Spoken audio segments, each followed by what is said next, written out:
She had $340 in her bank account, a mother dying in Chicago, and exactly 1 week before the landlord changed the locks. That was Nora Callahan's life on the morning of September 3rd, a Tuesday that smelled like rain and tasted like defeat. She was 28 years old. She had a master's degree from NYU. She had spent 6 years teaching children how to trust the world, and somewhere along the way, the world had stopped returning the favor. The school had closed without warning. No severance, no notice beyond a Friday afternoon email that began with the words, "Due to circumstances beyond our control." Nora had read those words standing in the copy room, holding a stack of finger painting sheets that smelled like tempera and joy. She had set the papers down carefully on the machine. Then she had walked to her car and sat in silence for 41 minutes. That had been 6 weeks ago. Since then, she had applied to 12 positions, 12 rejections. The reasons varied: position filled, stronger candidates, we'll keep your file on record. But the result was always the same. Another door closing. Another Tuesday that felt like a wall. Her boyfriend, Marcus Webb, 33, a corporate attorney who wore his ambition the way other men wore cologne, had called it a timing issue when he ended things. They had been together for 3 years. 3 years of Sunday mornings and borrowed keys and the quiet assumption that 2 people were building something. He ended it over coffee at a cafe on Lexington Avenue, which meant he had chosen a public place on purpose. So she wouldn't make a scene. She hadn't. She had looked at him across the table and felt something strange. Not rage, not grief. Just the slow, clarifying recognition that she had been lonelier inside that relationship than she had ever admitted to herself. She paid for her own coffee. She walked home. She called her mother. Her mother, Patricia Callahan, 59, stage 2 breast cancer, Memorial Hospital, Chicago, had answered on the 3rd ring with a voice that was trying too hard to sound fine. "Sweetheart, how are you?" Nora had said she was okay. That was the hardest lie she had told all year. The medical bills were $1,800 a month. Insurance covered some, not enough. Nora had been supplementing since April, quietly, without telling her mother how much it cost her, without letting anyone see that she was running dry. She had a habit of absorbing pain without showing the wound. Her therapist, the one she could no longer afford, had once called it heroic self-erasure. Nora had written that phrase down in a notebook and then never opened the notebook again. On September 8th, she opened her laptop at 6:47 in the morning and found one more posting she had missed. A private household in Upper East Side, Manhattan. Live-out position. Childcare for 2 children, ages 7 and 5. The pay was 3 times what the school had offered. The posting had gone up 4 days ago and was still active, which meant everyone else had already said no. She read the description twice, then a 3rd time. The children's names were Oliver and May. Their guardian was listed as Liam Ashford. No further details. The agency note at the bottom read, 6 previous candidates. Position remains open. Applicants should be aware that this assignment requires significant patience and experience with emotionally complex children. Nora knew what that meant. She had written her thesis on it. Withdrawal behaviors in partially bereaved children. She understood, better than most, what grief looked like in a 7-year-old boy. She understood because she had lived it from the other side. When her brother Tommy was 6 and she was 19, and nobody was home, and the world changed in the space of a single afternoon, she had spent the next 9 years learning everything she could about the psychology of children who lose someone before they have the language to explain the hole it leaves. She hit submit at 6:59 a.m. The agency called back within the hour. They scheduled an interview for September 10th. Nora closed the laptop, walked to the window, and looked out at the early light landing on the rooftops of the West Village. The city looked indifferent, the way it always did. It didn't know her name. It didn't owe her anything. But she was still here. That afternoon, a confirmation email arrived from the Ashford household, along with a single additional line that the agency had not mentioned. Please be advised that the previous caregiver was dismissed on September 1st under disputed circumstances. Details will be discussed at interview. Nora read that line 3 times. Then she made herself a cup of coffee, and did not sleep well that night. The Ashford residence was a 5-bedroom brownstone on East 76th Street, 3 blocks from Central Park, with a black iron gate and window boxes that held flowers nobody had watered in weeks. Nora arrived at 9 a.m. on September 10th in a grey blazer that was slightly too formal for a childcare interview and slightly too plain for a house like this. She had made that calculation deliberately. She wanted to look steady, not impressive, steady. The door was answered by a woman in her mid-60s, small frame, white hair pulled back neatly, wearing a dark apron over a blue dress. She had kind eyes that were doing the work of assessing Nora thoroughly while pretending to do nothing of the sort. "You must be Miss Callahan," the woman said. "I'm Agnes. Come in." Agnes Kowalski, 19 years in this house. She shook Nora's hand with both of hers, a gesture so small that most people would have missed what it meant. Nora did not miss it. The interior of the house was beautiful in the way that unlived-in spaces are beautiful. High ceilings, pale oak floors, a staircase that curved upward in a clean arc, art on the walls, real art, not prints, everything in its place. Not a toy in sight, which told Nora something immediate and specific about the 2 children who lived here. Children who are allowed to be children leave evidence. Shoes by the door, a crayon on the kitchen counter, a stuffed animal abandoned mid-journey on the stairs. The absence of these things was not tidiness, it was suppression. Liam Ashford was waiting in the study. He stood when she entered, 6'1", dark suit, no tie, a man who had clearly decided some time ago that warmth was a luxury he could not afford. He was 38. His eyes were the color of November river water, grey-green and very still. He looked at her resume for approximately 4 seconds. "You taught at Birchwood Academy," he said. "Until it closed in July, yes." "Why did it close?" The director had been misallocating funds for 2 years. It had nothing to do with the teaching staff. He set the resume down.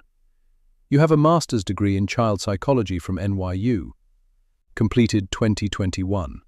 Your thesis topic: withdrawal behaviors in partially bereaved children, specifically children who have lost one parent and how that loss manifests differently depending on the age at which it occurs and the presence or absence of a stable secondary attachment figure."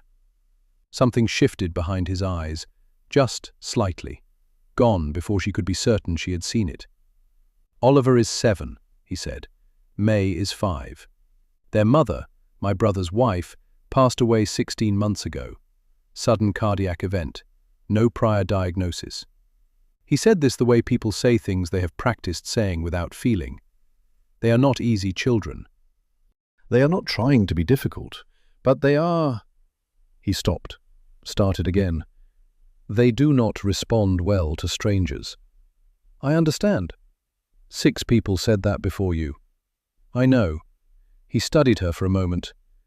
"What makes you different?" Nora considered giving him the professional answer, the one about methodology and research and developmentally appropriate emotional scaffolding. Instead, she said, "I lost someone too, when I was 19, someone small, and I spent a long time being angry at people who tried to fix it. What helped was one person who just stayed. Didn't try to explain it or accelerate it, just stayed." The room was quiet. Agnes appeared in the doorway holding a tray with 2 cups of tea. Nora noticed that Agnes was not surprised by what she'd said, which meant Agnes had heard something real. The children appeared at the top of the stairs at 10:15. Oliver first, May 2 steps behind, gripping the banister. Oliver was dark-haired and thin, with the kind of watchful eyes that 7-year-olds shouldn't have. May was smaller than Nora expected, with her hair in uneven braids that someone had tried hard to get right. She stared at Nora without blinking. Nora did not crouch down to their level. She did not use a bright voice. She sat in the chair she'd been given and said nothing. She waited. It took 11 minutes before May sat on the bottom step and started humming to herself, the way children do when they've decided an environment is safe enough for sound. Oliver said nothing, but he had been watching Nora the entire time. Liam Ashford offered her the position that afternoon. 3 months, renewable. Monday through Friday, 8 to 6. She accepted. That evening, as Nora rode the subway home, she replayed Oliver's face, the way he had watched her. Not like a child sizing up a stranger, like a child who had already been disappointed so many times that he was running calculations, weighing the cost of trying against the certainty of loss. What Nora did not know then was that Oliver had been drawing the same picture for 16 months. The same figure, over and over. A woman standing in the rain. And that picture, hidden under his mattress, looked nothing like his mother. By the end of her first week, Nora had learned the architecture of their silence. Oliver spoke when spoken to, and not always then. He ate breakfast with his eyes on the window. He was in 2nd grade at Dalton School, and his teacher had flagged him twice for emotional unavailability, which was a clinical way of saying that Oliver Ashford sat in the back of every room and watched the exits. May was in kindergarten. She had stopped speaking at school entirely 3 weeks after her mother died. She spoke at home, occasionally, quietly, to Agnes and to the potted fern in the hallway, but not to strangers. Nora did not push. This was not passivity. It was the most precise professional decision she had ever made. Children who have learned that adults leave, through death, through inconsistency, through the rotating door of caregivers, do not respond to effort. They respond to presence. The distinction sounds small. It is enormous. She read in the armchair while they did homework. She learned what Oliver ate for lunch without asking. Turkey on white, no mustard, apple sliced into 8 pieces, not 6. She noticed that May only wore her left shoe correctly on days she was anxious, the right one always slipping at the heel, a displacement behavior, something small her body did to externalize the internal disorder. Nora did not comment on this. She simply made sure the laces were done the same way every morning. On Thursday of the 2nd week, Oliver left one of his drawings on the kitchen table. Nora sat down across from it and studied it carefully. A figure in pencil, a woman standing beneath a series of diagonal lines that meant rain. The figure had no features, just an outline, hands at her sides, standing still in the middle of the downpour. "Who is she?" Nora asked. Oliver appeared in the kitchen doorway. He hadn't expected her to be looking at it. "Nobody," he said. "She looks patient," Nora said. Oliver said nothing, but he did not take the drawing away. What Nora did not know, and what was happening in parallel, invisible to her, was that someone else had begun watching. On October 2nd, 3 weeks into Nora's employment, a black town car idled for 40 minutes on East 76th Street. The passenger did not get out. She made 2 phone calls. The first was to Renew Staffing Agency, the firm that had placed Nora. The call lasted 9 minutes. By the end of it, the woman in the town car had arranged for a specific record to be added to Nora's file, an anonymous complaint from a previous employer describing boundary violations with a child in her care. It would not show up in a standard background check, but it would surface if someone knew exactly which database to query, and the woman in the town car knew every database worth knowing. The cost was $3,000. She paid from a personal account, not a business one. Her name was Vivienne Hartley, 41 years old, Chief Executive Officer of Hartley Group, a real estate development company with $2.4 billion in managed assets across Manhattan, Brooklyn, and 3 markets in New Jersey. She had been in Liam Ashford's life for 4 years, 2 of them as his partner, 2 of them as what she privately called unfinished business. She had stood in that brownstone kitchen. She had tried to learn the children's preferences. She had brought gifts, expensive, considered, precisely wrong, and watched Oliver look through her like glass, and May press herself against Agnes's side. The children did not want Vivienne. They never had. And now there was this woman, this ordinary, underpaid, NYU degree woman who sat in an armchair and said nothing and somehow made May hum. The second call Vivienne made from that town car was to a private investigator named Derek Cho. She gave him Nora's name, her address on West 19th Street, and the name Marcus Webb, Nora's former boyfriend, recently separated. She did not tell Derek what she was looking for. She told him to document everything. Everything, she repeated, and then she ended the call. The town car pulled away from East 76th Street at 5:47 p.m.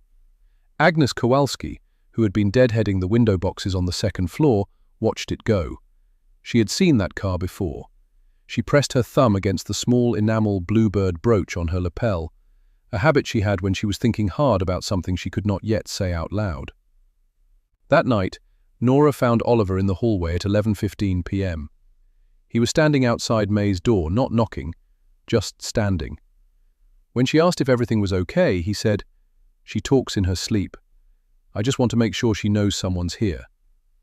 Nora stood beside him in the dark hallway for 14 minutes without saying a word. When May's voice went quiet, Oliver went back to his room. He did not say goodnight, but at the doorway he stopped, and for one brief moment he turned back. Not to speak, just to confirm that Nora was still there. 6 weeks before Nora Callahan ever set foot inside the Ashford brownstone, an old man fell on the corner of Amsterdam Avenue and West 86th Street. It was September 14th, a Wednesday. The rain had started around 3 p.m., not the dramatic kind, but the persistent sideways kind that gets into collars and soaks through the soles of shoes and makes everyone miserable in a quiet way. The street was crowded. People moved fast, heads down, umbrellas tilted against the wind. Theodore Ashford was 74 years old, and he was walking more slowly than he had the year before, though he would not have admitted this to anyone. He had just left his cardiologist's office on West 85th. Routine appointment, nothing alarming, though his doctor had used the word monitoring twice in a way that Theodore had filed carefully in the back of his mind. He was thinking about that word when the bicycle hit him. It was an electric delivery bike, moving too fast down the wrong side of the sidewalk. The rider clipped Theodore's left shoulder. Theodore went down hard, hip first, then hands, the left wrist taking the worst of it. His phone skidded 6 feet across the wet pavement, and the screen went dark on impact. He sat on the ground for a moment, processing. The bicycle was gone. Several pedestrians moved around him. One man slowed, glanced down, and kept walking. Another looked at him from 10 feet away, seemed to calculate something and walked faster. This was New York. This was how it sometimes went. Then a pair of shoes stopped next to him. Brown leather flats, soaked through. He looked up. She was young. Dark hair plastered wet against her forehead. A blazer that was fighting a losing battle against the rain. She was carrying a folder of documents in one hand, a clear plastic sleeve that she immediately folded under her arm to keep dry, and she crouched down beside him without asking permission. "Don't get up too fast," she said. "Give yourself a second." "I'm fine," Theodore said. It was reflex. "Your wrist is bleeding," she said. Not alarmed, just accurate. She helped him to his feet, carefully, without fussing. She retrieved his phone from the puddle. She assessed the wrist, which was already swelling, and said, "That's going to need an X-ray. It might not be broken, but you shouldn't wait on it." "I was just on my way somewhere," he said. "Were you?" She looked at him directly. "Where?" He could not, in that moment, think of anywhere that mattered more than sitting down. She called 911 from her own phone. She gave the intersection, the approximate age of the patient, the nature of the injury. She stayed on the line until the dispatcher confirmed ETA. Then she sat down beside him on the low ledge of a building's entryway and held her folder of papers over both their heads as a makeshift shelter. The papers inside were a resume. He could see it through the plastic. Name at the top, Nora Callahan. "You had somewhere to be," he said, nodding at the folder. "It's okay. You'll miss it." She looked at the time on her phone. The interview had started 4 minutes ago. "Yes," she said simply. And she said it without anger, without drama, just the clean acknowledgement of a fact. They waited together in the rain. She talked to him, not to distract him, but because she had understood instinctively that an injured man sitting on a wet ledge needed to be anchored to the present, not left alone with the particular silence that pain and shock create together. She asked about the neighborhood. She pointed out that the bakery across the street had a light on despite the weather. Small things, real things. When the ambulance arrived, the paramedic asked for the name of the person who'd called.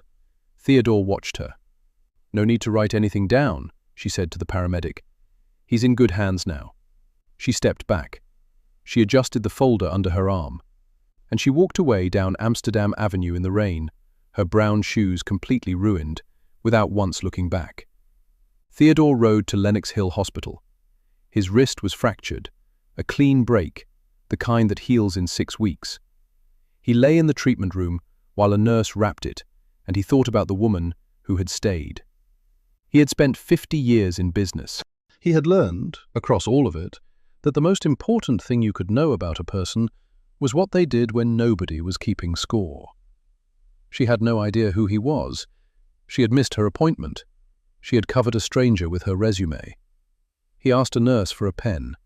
He wrote the name from the folder on the inside of his left hand before the bandage covered it. Nora Callahan. 5 weeks later, when his grandson Liam called to say he had found a new candidate for the children, a young woman from NYU, a childcare specialist, 7th applicant, Theodore asked only one question. "What's her name?" When Liam said it, Theodore sat very still for 3 full seconds. Then he said, "Hire her." And when Liam asked why he sounded so certain, Theodore said only, "I'll explain later." He never did, but he never forgot either. October 19th arrived on a Saturday. Pale sky, cold enough for coats, the city making its annual adjustment from autumn into something harder. Nora was not scheduled to work, but Agnes had called the night before, her voice carefully neutral in the way voices get when they are carrying more than the words allow, and asked if Nora could come for the afternoon. Liam had a board meeting. There was a lunch gathering at the house. She would be needed. Nora arrived at 11:30 a.m. The house was different with guests, more arranged, more performed. 3 people stood in the living room with champagne glasses and the polished ease of people who had been comfortable for so long that they had forgotten it was a choice. And Vivienne Hartley was among them, in ivory cashmere, her posture so precise it looked architectural. She acknowledged Nora the way one acknowledges furniture, a brief glance, a slight repositioning of attention, and then returned to her conversation. Nora took the children upstairs. What happened in the kitchen between 12:15 and 12:40 p.m., Nora did not see. She was upstairs with Oliver and May. Oliver was showing her a book about migratory birds, the first time he had voluntarily shared something, and Nora was being very careful not to react too enthusiastically, because she had learned that Oliver moved toward attention the way wild things move toward water, slowly, only if nothing scared them first. What happened was this: Agnes had prepared lunch. She had checked the menu against Oliver's allergy list, as she did every single time. Tree nuts, specifically cashews, flagged in red at the top of a laminated card on the refrigerator. The meal was clear. At 12:18, Vivienne entered the kitchen on the pretext of refilling her water glass. Agnes was in the pantry. The kitchen was empty for approximately 90 seconds. The small ceramic ramekin of trail mix that Agnes kept on the high shelf for adult guests, containing cashews, was moved. Not by much, just enough. At 12:44, Oliver came downstairs. He was hungry. He saw the ramekin on the counter at accessible height. He took a handful because it looked like the mixed nuts Agnes sometimes gave him, the kind without cashews. By 1:10 p.m., his forearms were red. By 1:20, he was scratching at his throat. Nora recognized the signs before Agnes did. She had the EpiPen from the cabinet in 12 seconds. She had memorized its location on her first day, the same way she memorized every emergency protocol in every space she worked in. She administered it. She called 911. She stayed on the floor beside Oliver, speaking to him in a low, even voice, counting his breaths, keeping him anchored until the paramedics arrived at 1:31 p.m. Oliver was treated and released by 4 p.m. The allergic reaction had been caught early enough. He was going to be fine. Liam Ashford arrived home at 4:15 p.m. His face was a wall. By then, Vivienne had already called him. Twice. The first call was at 1:25, before the ambulance had even arrived, and her voice had been precisely calibrated. Concerned, factual, and just slightly weighted with the implication that a more experienced caregiver might have prevented this. "She's wonderful with them, I'm sure," Vivienne had said, "but today was—" A pause, the kind designed to land. "Today was a significant lapse." Liam said nothing to Nora about this directly. He said, "Agnes told me what you did with the EpiPen. That was correct. And then, I need to understand how the cashews reached an accessible surface." His voice was not angry. It was worse than angry. It was evaluative. He was rerunning the calculus of whether she should still be here. Nora held his gaze. "I don't know," she said, "but Oliver didn't put them there, and neither did I." She could see he was not sure what to do with that. Agnes stood in the kitchen doorway. Her hand rested against the blue enamel brooch at her collar. She said nothing, but her eyes were moving between Nora and the spot on the counter where the ramekin had been, doing the math that no one in this house was yet ready to say out loud. That evening, Vivienne sent Liam a photo. It appeared to show Nora and Marcus Webb on the corner of 5th Avenue and 22nd Street, standing close together, the angle suggesting intimacy. A caption beneath it read, "Thought you should know who she's spending time with outside your home." The photo had been taken 8 days earlier. What it did not show was that Marcus had approached Nora on the street, uninvited, to ask for money he claimed she still owed him. She had given him nothing. The conversation had lasted 4 minutes. Liam looked at the photo for a long time. Then he set his phone face down on the desk. He did not call Nora that night. But he did not look up her replacement either. Something about the timing of the photograph bothered him in a way he could not yet name. Agnes Kowalski had worked in the Ashford house for 19 years. She had known Theodore before Liam.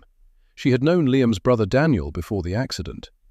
She had dressed May in her first pair of shoes, and she had held Oliver's hand when the paramedics came for his mother, and she had stayed when everyone else, the grief counselors, the family friends, the well-meaning neighbors with their casseroles, had eventually returned to their own lives. She had a contract. It was explicit about one thing: she was not to discuss family matters with outside parties. The penalty clause was attached to her pension. 19 years of contributions, enough to live on, just barely, but enough. She had never once come close to violating it. Until October 23rd.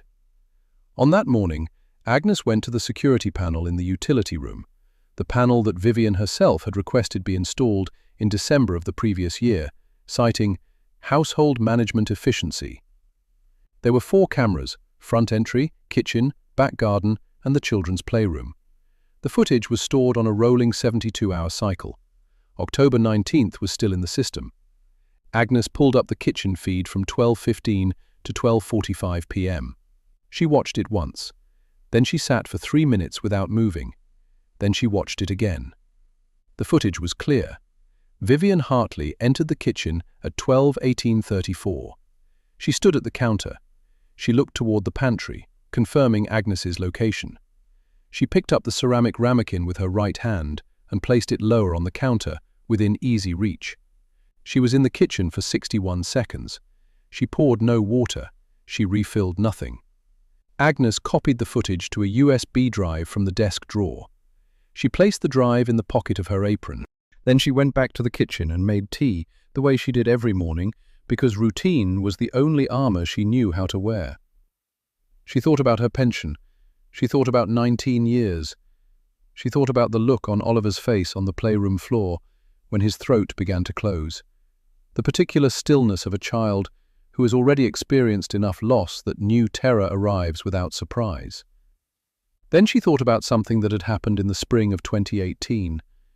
There had been a summer camp program at the community center on East 92nd Street, a free program for children of working parents run partly by NYU graduate students.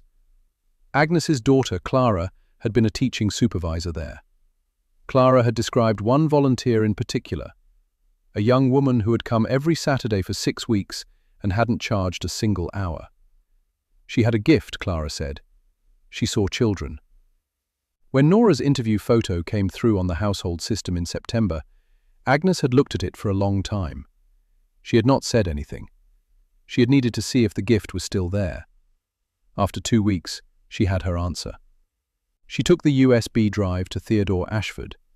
She drove to his apartment on Park Avenue, the 3-bedroom he'd moved into after transferring the main residence to Liam, on the morning of October 24th. She did not call ahead. She rang the bell. He answered in his dressing gown, his fractured wrist in a light brace. He took one look at her face and stepped aside to let her in. She gave him the drive. She told him what was on it. She told him about the agency record, the anonymous complaint she had discovered through a contact at Renew Staffing. She told him about Derek Cho, the private investigator, whose billing address she had found on an invoice that Vivienne had accidentally left in the kitchen printer tray in September. Theodore listened. He did not interrupt. When she finished, he said nothing for a long moment. Then he said, "Your pension is fully protected. I'll put that in writing this morning." Agnes nodded once. "Vivienne won't know you were here," he said. "She won't care about me," Agnes said. "She cares about the children, as an instrument." She said this without emotion, which made it more terrible. Theodore stood up.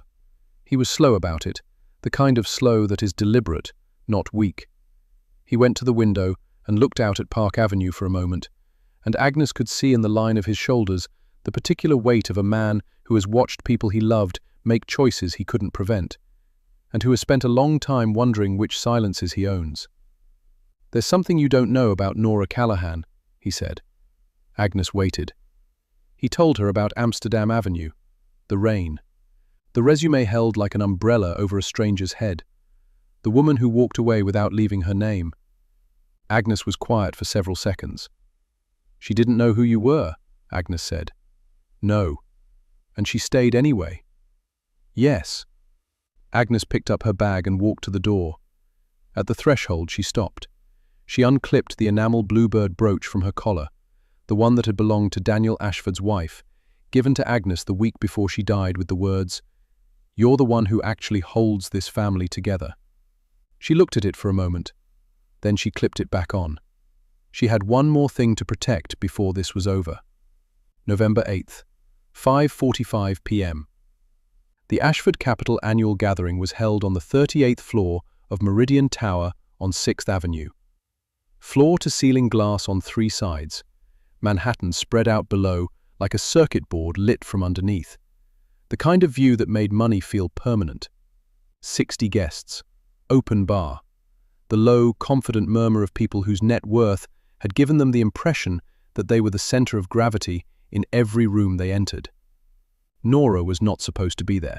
She had brought Oliver and May only because the building's private elevator required an adult escort for the children's floor, a visiting educational display on the 41st floor that Oliver had been promised as a reward for completing his October book report. Liam had arranged it. Nora's job was to bring them at 5:30, stay for 45 minutes, and take them home by 7 o'clock. She wore her grey blazer again, same one as the interview. She hadn't thought about it until Oliver looked at her in the elevator and said, "You wore that before." She said yes. He nodded like it was the right answer. The 41st floor display, a travelling exhibition from the Museum of Natural History on migratory birds, was everything Oliver had hoped it would be. He stood in front of each panel with an intensity that Nora had learned to protect. She kept May beside her, one hand available but not grasping, while Oliver moved from station to station with the focused absorption of a child who had finally found a room where the world made the kind of sense he needed. At 7:02 p.m., they came back down. The elevator opened on the 38th floor by mistake. A guest had pressed the wrong button on the way up, and it had been registered in the system. The doors opened before Nora could react. The room beyond was lit and humming. 60 people with champagne, canapes, the sound of money at leisure. Liam was visible near the far window, talking to 2 men in dark suits. He looked up immediately when the elevator doors opened. His expression was unreadable. Vivienne was closer. She stood 7 feet from the elevator, in a gown the color of winter wheat, and her eyes moved from the children to Nora with the speed of someone who has been monitoring this particular threat for weeks. She did not smile. She recalibrated. Oliver stepped out of the elevator. Nora said his name quietly. He stopped. He was looking across the room. Not at Vivienne, not at Liam. He was looking at the window, at the lights of the city, the same view he had from his bedroom, from a different angle. The city he had watched from inside, from behind glass, for 16 months. Then May made a sound, small, more breath than word. She said, "Nora," and she stepped forward, not toward the room, toward Nora. She wrapped both arms around Nora's waist and held on with the complete, uncalculating commitment of a 5-year-old who has decided that this is the safest place in the building.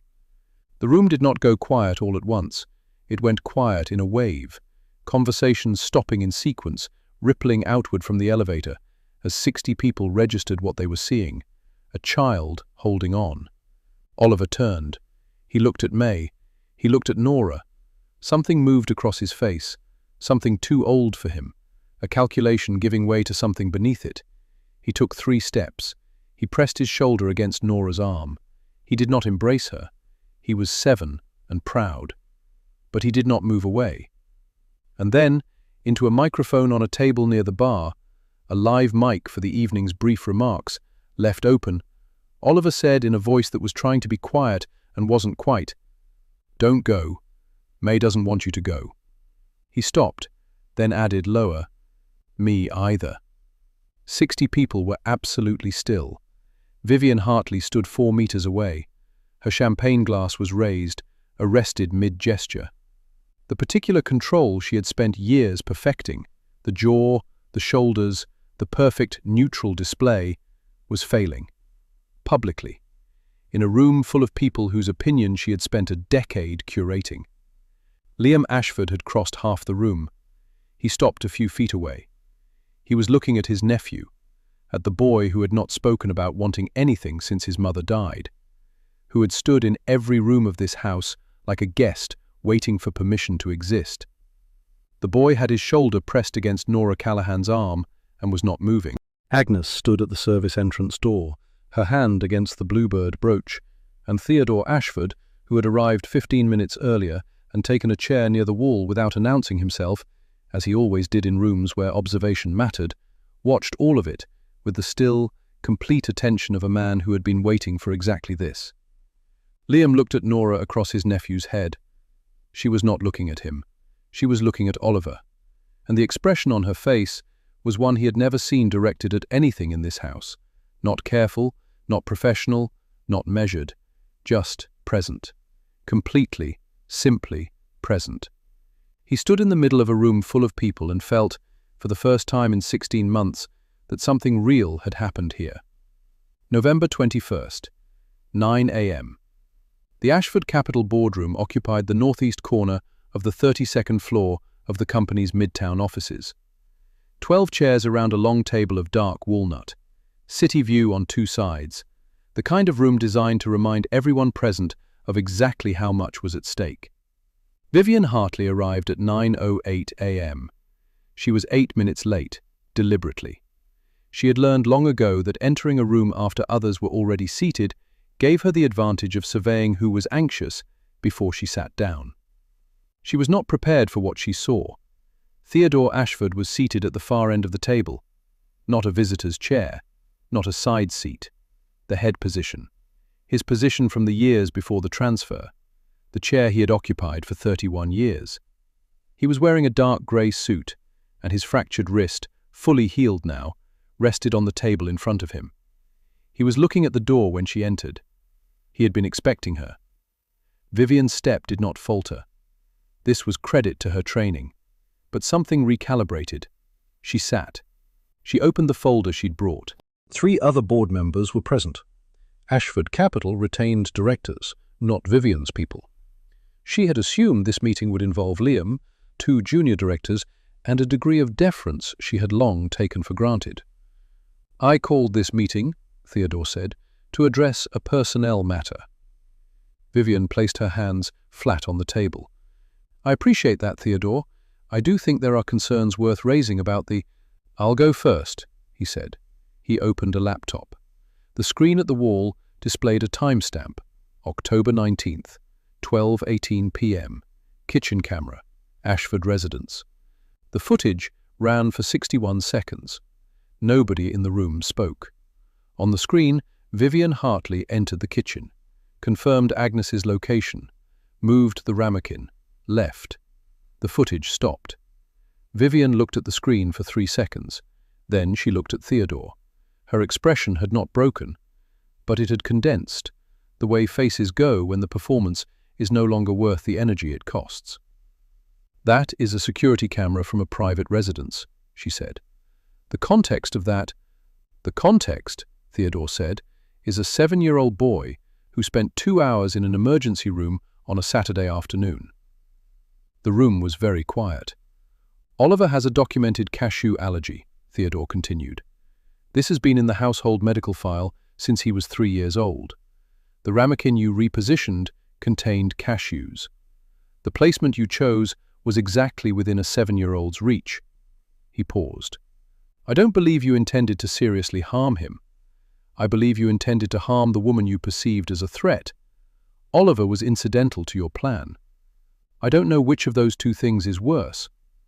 Vivienne said, "I have given 4 years to this family."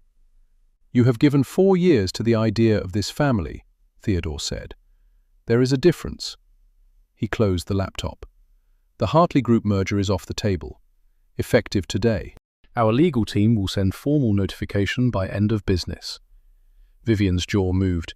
"You cannot unilaterally—" "I retain 31% of this company's shares," Theodore said. "I have the votes. I made the calls yesterday." He looked at her with something that was not hatred and was not sympathy. It was the look of a man who had seen a great deal of human behavior over 74 years and had learned to diagnose it accurately without dramatizing it. "I want you to leave this building." There was a pause. Then Vivienne Hartley stood up.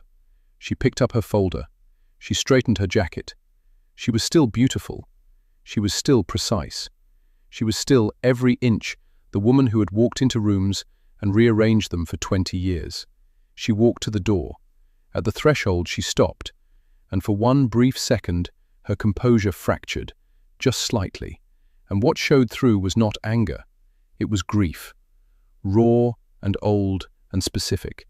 The grief of a woman who had wanted something real and had reached for it with the only tools she'd ever been taught: leverage, positioning, control. She had wanted love. She had deployed strategy. And in the gap between those two things, she had lost everything she was trying to protect.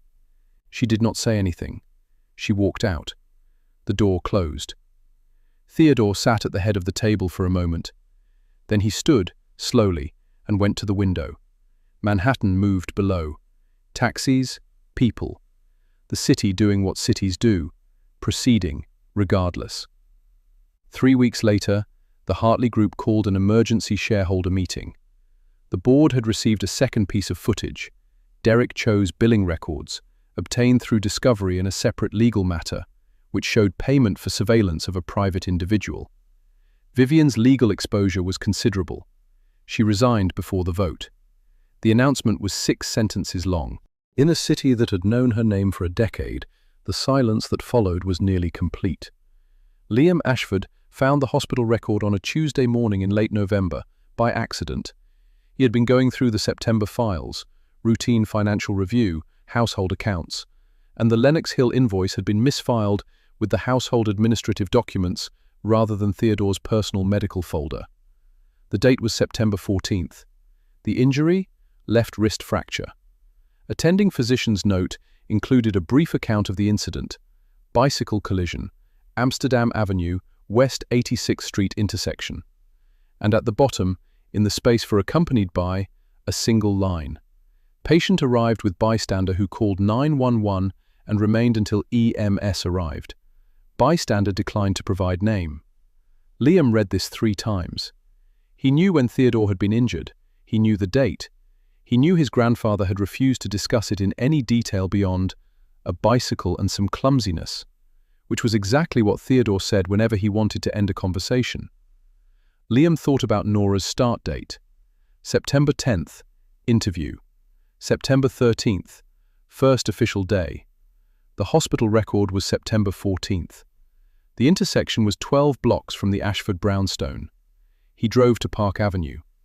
Theodore was in his study when Liam arrived, reading at the desk with his reading glasses low on his nose. He looked up when Liam came in. He did not look surprised.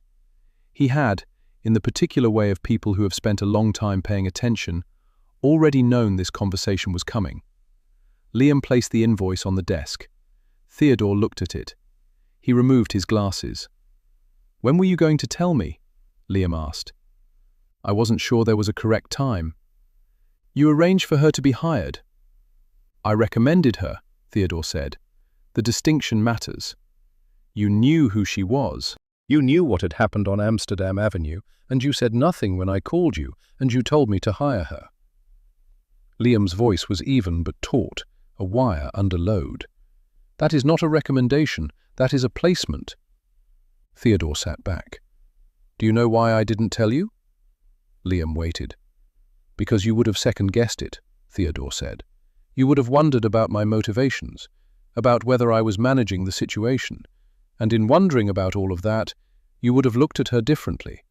You would have been watching her to evaluate whether my judgment was right, instead of watching her to see who she actually is." He folded his glasses and placed them on the desk. "I needed you to see her clearly, without my shadow on the picture." "She had the right to know," Liam said, "that she was connected to our family, that the man she helped." "She helped a stranger," Theodore said. "She didn't help an Ashford. That's precisely why it matters." He paused. "If I had told her who I was, that day on Amsterdam Avenue or later, every subsequent interaction would have been colored by that knowledge.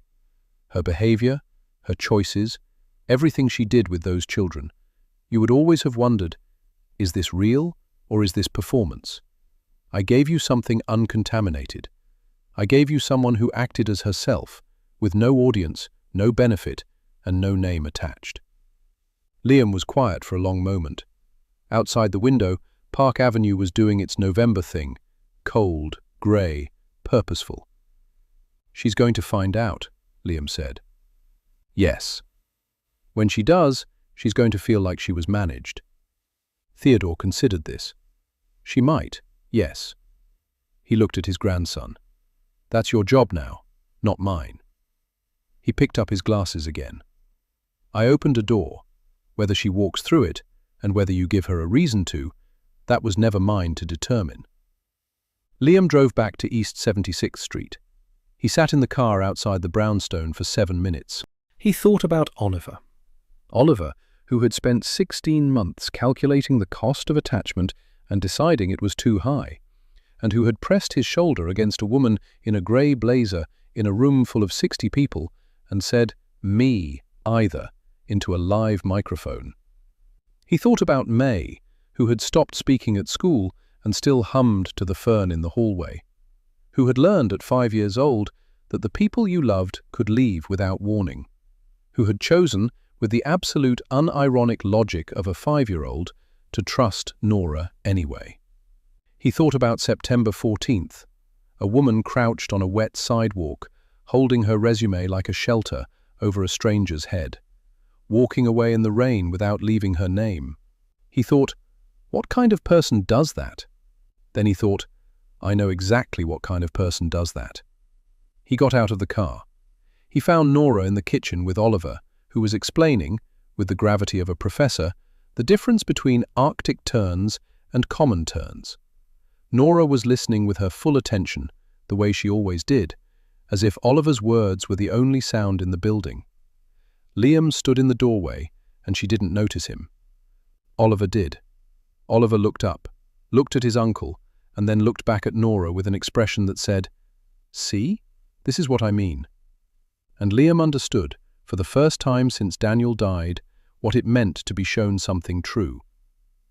The days between November and the end of the year had a particular quality that Nora had not expected. They were quiet. Not the cold, managed quiet of the house she had first walked into in September. The quiet of a space that had been curated to keep feeling out. This was different. This was the quiet of a place where things were settling, where the absence of drama was not blankness but rest. Agnes had been given a new contract, permanent, No sunset clause, pension fully guaranteed in writing by Theodore's personal attorney. She had held the document for a long time before signing it. Then she had made a pot of tea, the way she did with everything that mattered, and sat at the kitchen table and drank it slowly. The hospital in Chicago had received a payment on November 28th, a full settlement of Patricia Callahan's outstanding medical balance, 6 months of future treatment costs prepaid. The payment had come from an account Nora didn't recognize. She had called Agnes first, because Agnes was the person she trusted to tell her the truth without decoration. Agnes had been quiet for a moment. Then she said, "Call Mr. Theodore." Theodore had answered on the second ring. He told her about Amsterdam Avenue, all of it, the bicycle, the rain, the invoice with her name she couldn't see through the plastic sleeve, the 41 minutes he had waited with the wrong assumption that the city would produce someone who stopped. His voice on the phone was steady, the way old voices get when they are carrying things they have decided to carry honestly. Nora did not speak for a while. She was sitting on the edge of her bed on West 19th Street, her phone pressed to her ear, looking at the wall. "You should have told me," she said finally. "Yes," he agreed. "I should have. I thought it would compromise what you were building here. I was wrong to make that choice for you." She appreciated that he didn't soften it further. "Your mother's treatment is covered," he said, "for as long as she needs it. This is not a condition attached to anything else. It is something owed. You sat on a wet sidewalk for 40 minutes for a stranger. The least a stranger can do is return the consideration." Nora pressed her thumb against her own palm. She did not cry. She exhaled, the long, deep exhalation of a person who has been holding themselves very carefully for a very long time. "Thank you," she said. "Thank you," Theodore said, and meant something different by it. The Saturday in December was unremarkable in the best way. Oliver had birds on the brain, as he did most mornings now. He had found a library book about North American shorebirds, and it lived permanently at his place at the breakfast table. May was drawing with the good markers, the ones Agnes kept for special occasions, now used on regular Saturdays without ceremony, which was its own kind of progress. Nora was making coffee. She had learned the rhythm of this kitchen, where Agnes kept the good mugs, which burner ran hot, the sound the old percolator made when it was 30 seconds from ready. Liam came down at 8:40. He was not a Saturday morning person. He moved through mornings the way large ships move through harbours, slowly and with purpose but not enthusiasm. He poured himself a glass of water. He stood at the counter for a moment. He put the glass down. Then he placed a small thing on the table next to Nora's coffee cup. A ring. Simple. A single stone, clear and unadorned. The kind of ring that said, "I thought about what you actually are, not what would impress you." He said, "I'm not good at speeches. You know that by now." Oliver did not look up from the book, but he had stopped turning pages.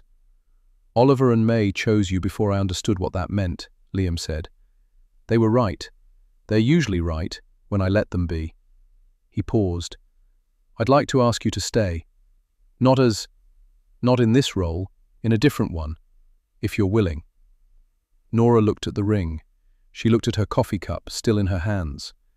She looked across the kitchen at May, who was holding her marker mid-stroke, completely still, watching Nora with enormous eyes. She put the coffee cup down. "Yes," she said. May's marker hit the table with a clatter. She made a sound that was entirely undignified and completely perfect, a high, compressed shriek of a 5-year-old who has been waiting for this with the full capacity of her small being. Oliver turned one page of his book, very deliberately, and then said without looking up, "Finally." Agnes appeared in the doorway. She had been in the pantry. She was absolutely unsurprised. Theodore arrived at 10 o'clock, as he usually did on Saturdays, carrying a bakery bag from the place on 74th Street. He set it on the table. He took in the room. May drawing again, Oliver explaining something about the ring to Agnes, with the authority of someone who had information from the beginning. Liam standing close to Nora in the particular way of a man who has made a decision and feels the solid ground of it. Theodore sat down. He reached into his jacket pocket. He removed his Patek Philippe watch. the one he had worn for 30 years, the one he had meant for Daniel. He placed it on the table beside Oliver's cereal bowl. Oliver looked up. "This was for your father," Theodore said. "He didn't get to have it. I'd like you to keep it for him, until you're old enough to wear it." Oliver looked at the watch for a long time. He reached out one finger and touched the crystal face. He didn't speak. He didn't need to. He picked it up and held it in both hands, the way you hold something that belongs to you and also belongs to someone you lost. And those two things are not contradictions. As Marcus Aurelius wrote in Meditations, Book 10, "Waste no more time arguing about what a good person should be. Be one." Nora had not argued. She had not strategized or positioned or calculated the angle of return. She had sat on a wet sidewalk. She had stood in a quiet hallway at midnight. She had listened to a 7-year-old explain birds. She had simply been present, fully, consistently, without performance, and the world had eventually organized itself around that fact. Not because goodness is always rewarded, but because in a house that had forgotten how to be warm, she had refused to be anything else. And some houses, given one person who refuses to give up on them, remember how to hold heat again. Outside on East 76th Street, the December light was thin and clear. A window box had fresh evergreen in it, Agnes's work from that morning. The gate was the same black iron it had always been, but if you looked closely at the front step, you would see 2 small, muddy sneaker prints. Oliver's. He had run out earlier to check on a pigeon he'd been observing. He had come back in without wiping his feet, and Agnes had sighed, and he had apologized, and then shown her the pigeon anyway. The prints were still there. Evidence. This was a house where children lived now. If this story found you at the right moment, if something in it reminded you of your own strength, or the strength of someone you love, then it did what it was meant to do. Stories like this exist because human loyalty, real loyalty, is still the most powerful thing in any room. I'll see you inside. This is a work of fiction. All characters, events, and locations are imagined for storytelling purposes. Any resemblance to real individuals or events is unintentional. Thank you for watching.